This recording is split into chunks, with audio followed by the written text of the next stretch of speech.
Guys, I'm asking you to consider homage.com for all of your apparel needs. If you like these cool NBA Jam t-shirts like the one I'm wearing right here for the Philadelphia 76ers, there is a bevy of options at homage.com. And the great news about homage.com is I am an affiliate sponsor. The Cajun Cardboard channel is an affiliate sponsor of homage.com. And if you go into my YouTube description in the top right, you can click a link that'll direct you to homage.com, and then every purchase you make on the site supports the Cajun Cardboard channel.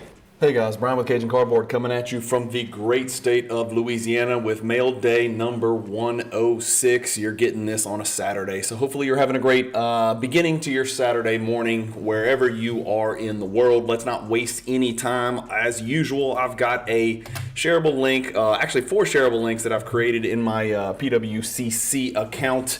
And we'll get cranking with a big boy. I've got 1, 2, 3, 4, 5, 6, 7 cards, and 5 of them are Jordans. And so a few more cards than normal non-Jordan. So 2 out of 7 are not Jordan. But the first one is a Jordan, and it's a big Jordan, and I'm super happy to have it. Doing the Cajun Cardboard Hierarchy Project, I came to numerous realizations. I've learned a ton about the cards, and now that it's in the rearview mirror, I went back and I looked at some of the pack odds. I looked at some of the cards in more detail. I thought about some things. I tried to process some stuff using logic, which logic doesn't always permeate through the hobby, but it's the way that I do things. And I came to the conclusion that the atomic refractors were significantly more rare than I thought, and even more rare in PSA 10 or BGS 9.5. There was a deal to be done. The great David Owens from Riverfront Collectibles reached out to me. He was looking to build his Shaq PC. He was looking to take advantage of the recent spike in Jordan PSA 10 prices on his stuff from the 90s. And I said, you know what? I don't mind running into a burning building. These are the cards that I'm going to keep for, open quotes, Cajun Eternity, close quotes. And so David and I got a deal for some monstrous Shaq cards in exchange for 3 big Jordan cards. 3 atomic refractors, actually, I think it was. Yeah, it was 3 atomic refractors. So I picked up 3 PSA 10 atomic refractors, which was a fantastic feeling for me. There's only so many atomic refractors out there, and there's even fewer in PSA 10 condition. This one's got great coloring. It's just a really just beautiful Jordan card. I think this is one of the, I think Bowman's Best is a little bit undervalued. I don't know if that's ever going to change because I think, Topps Chrome, Topps Finest, obviously always take the front seat, and Bowman's Best is shoved into the back seat. But again, as we've talked about on the Cajun Cardboard Hierarchy, and as you guys saw with your own eyes, if you don't know what I'm talking about, go check out the playlist. Josh Dawson shared some atomic refractors with us. 2D pictures will never, no matter how high definition, are never going to do justice to atomic refractors. They're just not. And so this is the best I can do right here. This is the downside of vaulting, right? I'm a huge proponent of vaulting. It fits the way that I collect cards, my volume in and out, my ability to move in and out of cards and or sets, and I use it as an inventory management system. I use it as a repository, a middleman, a hub where I can bring some cards in, some cards out. I probably transact cards more than the average collector, not as much as a dealer probably, but cards come in and out of my vault all the time. But the Jordans are like, I don't know if you guys are old enough to remember those commercials about the Roach Motel. It was a little box that roaches would come in, but they wouldn't come out. And that was the tagline, roaches come in, but they don't go out. And it was called the Roach Motel, and it was a way to capture roaches in your house. But that's kind of like Jordans in my PWCC vault. They come in, but they really don't go out very much. This one's no exception. This will be in my collection for a very, very long time. The 97 Bowman's Best Atomic Refractor. Again, best I can do in a vault. One of the downsides of vaulting is you can't get what you can get with a 3D swivel in your hand or a video or things like that. So the next card is not a huge card. It's a low pop card, but there's a bazillion, zillion, million, trillion of these out there. So it's just that nobody's really graded them. I picked this card up because I don't know if you guys, it's been a while since we've even talked about LeBron. His prices have kind of gone in the toilet. I really honestly should be buying LeBron right now more than Jordan, but I just like Jordan more than LeBron. LeBron's a second as far as my PC goes, but he's a really distant second. But these Monopoly cards came out. I'm sure everybody heard about them. They spiked. They came back just like every other product does once it's released. Just because it had the name Prism on it, they're going to take a backseat to the base Prism, the true Prism set, I should say, just like Fast Break does and just like every other Prism does. So this is the 2022 Prism Monopoly Silver. I bought this card in a PSA 10 slab, and I can't remember what I paid, but it was not very much money. And the reason I bought it is I'll share with you. I collect LeBron Silver Prism, primarily PSA 10 Prisms, and so here's sort of a list of some of the Prisms I have dating all the way back to 2012. You'll see a couple of multiple copies of some earlier Prism inserts, Prism Silver inserts, but this is it. I collect the inserts in Silver Prism PSA 10. I collect the base cards in Silver PSA 10. I'm real close on the base run all the way from 2012 to 2022, and so this is just one more in the holster, one more bullet in the holster. And I've got duplicate copies of a bunch of those, insert Silver PSA 10s because I just think they're a little bit undervalued. And I think one day maybe people will, recognize the greatness of inserts. But there it is down there at the bottom of mini. I don't know if it's 20 or 30 or something like that. But I'm still missing a few, but working my way through that. So this is a little baby one that I picked up. And you guys know I've got that set collector gene. That Pop 23, don't let that mislead you. It's going to be Pop 230 and then probably Pop 2,000, to be quite honest with you. There's a lot of those made out there. I don't know that for sure, but I suspect it will not stay 23 for much longer. If I looked right now, I bet you anything it's not 23. This one is a one of one, and I was thrilled to pick up, and I didn't think I paid the premium that it was going to command. I got this card for a better price than I thought off of eBay. It's the 2014 Bobby Charlton Signatures. Of course, he is an English legend. He looks like he's about 60 in this picture, to be quite honest with you, but the autograph does run off the sticker. These are sticker autographs, but you guys know I'm collecting the entire set, and I just checked, and I think I am at 44 out of 50, so I am very close. The only monster card, the only four-figure autograph card that I have left out of the 50 World Cup signatures from the initial year of 2014 Prism Soccer, World Cup Soccer, were Ronaldo's the only huge one I have left. I am missing, I think, 6 total. Ronaldo's the only four-figure card, if I had to guess. Most of the rest of them I should be able to pick up for less than $1,000. Again, the whitening on the corners is always the issue with this card. I'll be honest with you, this might have been lucky to pick up a PSA 10 because I can see some whitening there, but again, on high def images, you never know. So that's Bobby Charlton, and that is one more move forward in the set. I've got a couple more coming in the next mail day that are in transit that I actually picked up on eBay, so you'll see those in future mail days. This one got a lot of traction on Instagram. I posted this on Instagram. It's a card that did appear in the Hierarchy project. I believe it was a tier 4 card.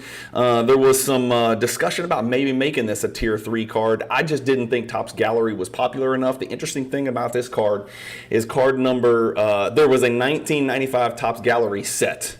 And in that set, they had numerous private players issue. It was an insert set, and it was called Private Players Issue. They were supposed to send half of the cards to the players, and the other half of the print run were supposed to go in the 1995 Topps Gallery packs. Topps Gallery was a product that didn't last very long. In fact, it might have only been 1 year. It might have been 2 years. I don't know.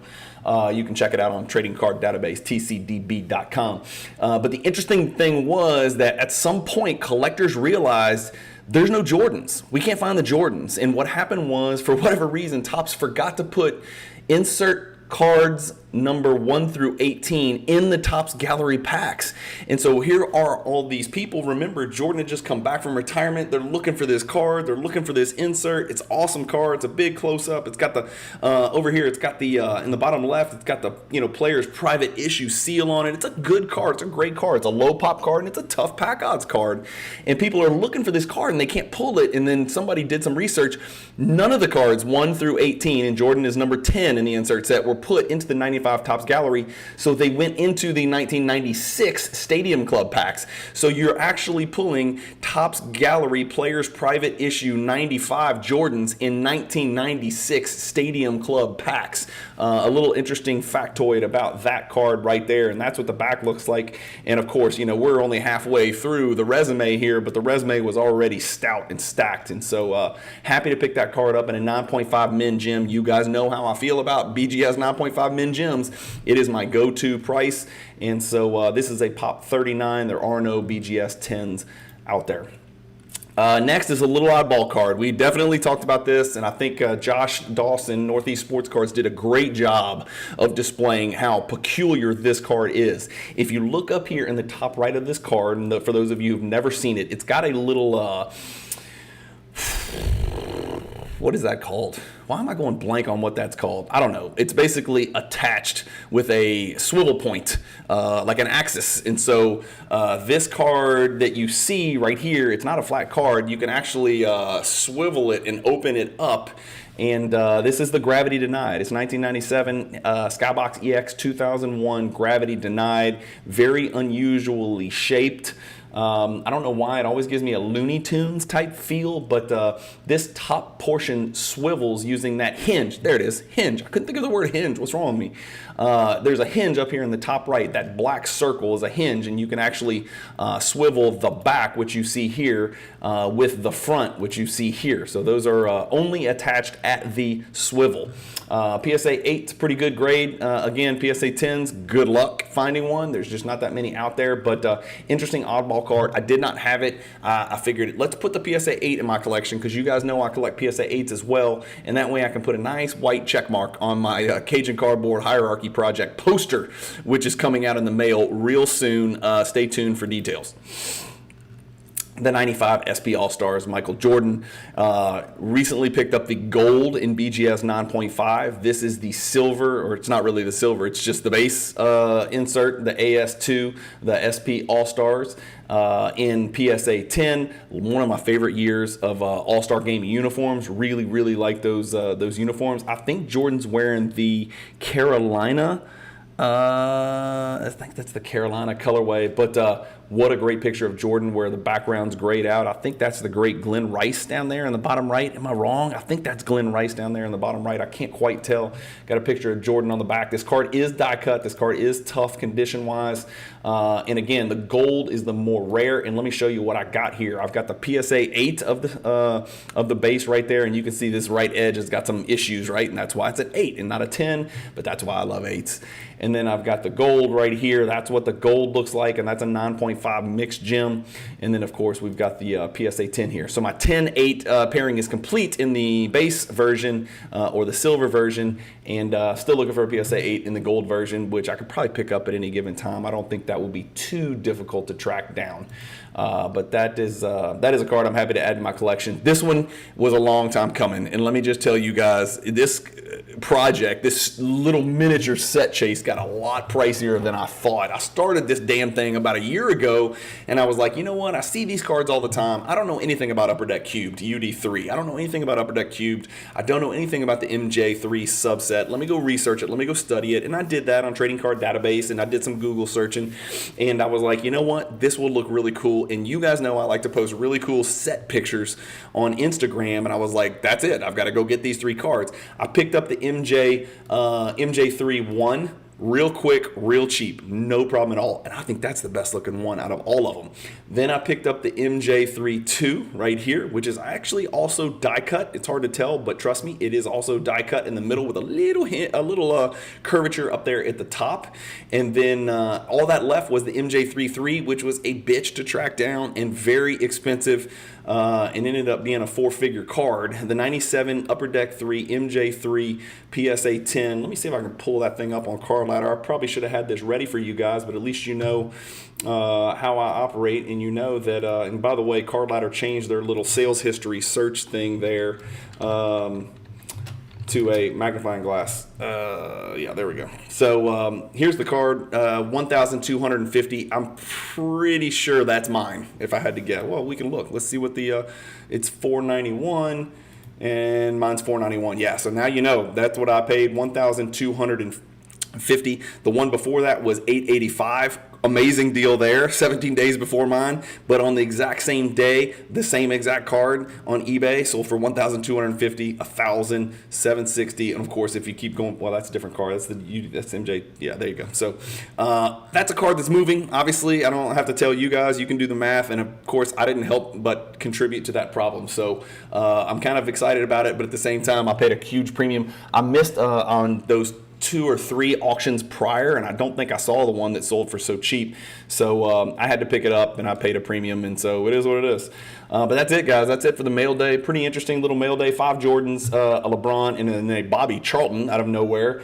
We've got the Atomic Refractor, which is a monster card, which I'm super happy to add to the collection. It's definitely the card that wins this mail day. It's the focal point of this mail day. Another baby LeBron, silver PSA 10. It's a great time to go pick up these little LeBrons that I like as a collector. I'm obviously not in the game to go flip a Monopoly LeBron silver PSA 10, so that'll sit in my vault for a really, really long time, indefinitely. Cajun Eternity, the Bobby Charlton's a pop 1. I am really excited about that. I'll give you in the next coming mail days, I've got 2 more that are coming to add to that set. I'm getting really close, and so I will share with you my set progress, and we'll take a little bit closer look at that. I know you guys are primarily basketball, but there's a lot of set collectors on here that'll appreciate that set because it's not easy, and I don't think there's very many complete sets, certainly not complete graded sets. I am more than half PSA 10, and if you guys look at the pop, which we'll do in a future mail day, you'll see this is going to be a nice little set that I've put together here. Again, it's sticker autos, and half the people are like, yeah, you can have them. I don't want that crap, but